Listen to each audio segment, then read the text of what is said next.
जहां एक तरफ 2024 लोकसभा चुनाव को लेकर तैयारियां जोरों पर हैं, वहीं इन सब के बीच यूपी में योगी आदित्यनाथ मंत्रिमंडल विस्तार की सुगबुगाहट एक बार फिर से तेज हो गई है।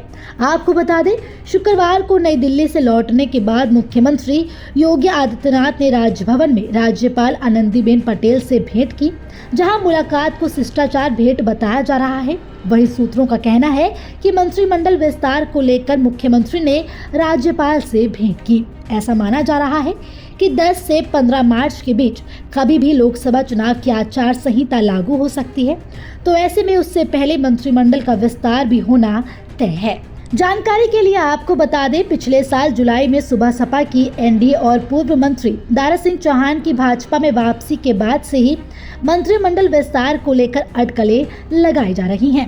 साथ ही पूर्वी उत्तर प्रदेश के कई जिलों में राजनीतिक प्रभाव रखने वाली अति पिछड़ी राजभर जाति से ताल्लुक रखने वाले सुबह सपा अध्यक्ष ओम प्रकाश राजभर और लोनिया चौहान बिरादरी के दारा सिंह चौहान को मंत्री बनाए जाने की चर्चा जारी है। बता दें, उपचुनाव में दारा सिंह चौहान के हारने पर बीजेपी उन्हें विधान परिषद सदस्य बना चुकी है।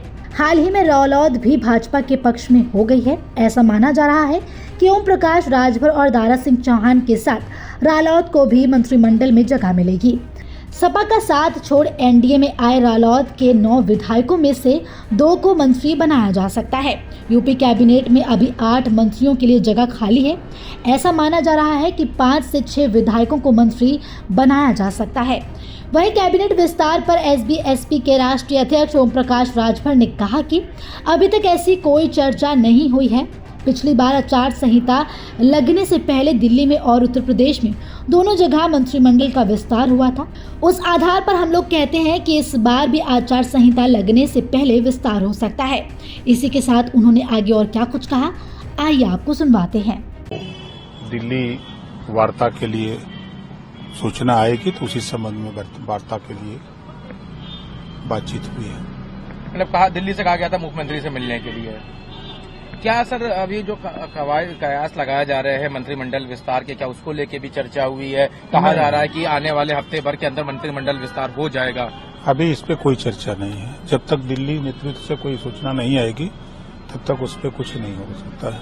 आपकी जानकारी के अनुसार, क्योंकि आपको तो ज्यादातर सभी चीजें पता रहती है, चाहे विपक्ष हो पक्ष हो, कब कहाँ क्या होने वाला है, तो उसकी जानकारी के अनुसार क्या मंत्रिमंडल विस्तार की कोई जानकारी अभी तक है? देखिए, जब चुनाव का बिगुल बजने के पहले, आचार संहिता लगने के पहले दिल्ली में भी विस्तार हुआ था पिछली बार और यूपी में भी विस्तार हुआ था। तो उस आधार पे ये हम लोग कहते हैं कि आचार संहिता लगने के पहले विस्तार हो सकता है, ऐसी चर्चा रहती है। मतलब हो सकता है, जो अभी जो ये है कि लोकसभा के चुनाव में जो महीने भर का टाइम, लगभग महीने 2 महीने का, उससे पहले उत्तर प्रदेश में हो सकता है। कौन कौन लोग शामिल हो सकते हैं? एक आपका नाम चर्चा में था, आपने ये भी कहा था कि जो विपक्ष के जो लोग एनडीए में शामिल हुए हैं या आरएलडी है, उनको भी मौका मिलने वाला है। अब जो बातें वहां नेतृत्व के तय हुआ होगा, अब वो हमको जानकारी नहीं है।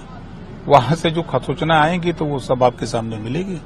एक सवाल और है, अभी जिस तरह से आपने पहले ही बताया था कि समाजवादी पार्टी में क्रॉस वोटिंग होगी, उस पर क्रॉस वोटिंग भी तमाम विधायक उनसे अलग हुए, लेकिन अभी भी समाजवादी पार्टी में कल वो राम दर्शन के लिए गए रामलला की, उन्होंने कहा कि अभी तक उनको मौका नहीं मिला, उनको रोक दिया जाता था, लेकिन अब वो स्वतंत्र हैं, उन्होंने रामलला के दर्शन किए। तो क्या दिक्कत है? जो भगवान राम को मानने वाले लोग हैं, वहां तो दरवाजा खुला है, जाके दर्शन करना चाहिए। कौन रोक रहा है? तो पहले जिनके साथ थे वो भगवान राम को नहीं मान रहे थे क्या? समाजवादी पार्टी जो वो कह रहे हैं कि वहाँ समस्या होती थी दर्शन नहीं करने। भगवान राम के गुरु को तो मानते हैं। शंकर भगवान की तो पूजा सुने की कार्यालय में की और मंदिर बनवाने की बात कर रहे हैं सैफई में। तो चाहे राम कहिए, चाहे शंकर भगवान कहिए, चाहे कृष्ण कहिए, सब एक हैं। रघुपति राघव राजा राम, ईश्वर अल्लाह तेरो नाम, सबको सम्मत दे भगवान। तो सब एक हैं। तो अब उनका विषय है और संविधान में सभी लोगों को छूट है अपने अपने धर्म, अपने अपने मजहब के हिसाब से पूजा पाठ करने का। क्या लगता है कि समाजवादी पार्टी में अभी ये जो विधायक हैं, इसके अलावा और भी लोग हैं जो टूटने वाले हैं और इंडिया के साथ आने वाले हैं? धैर्य रखिए। फिलहाल की इस वीडियो में इतना ही। वीडियो पर आपकी क्या राय है? अपनी राय हमें कमेंट कर जरूर बताएं।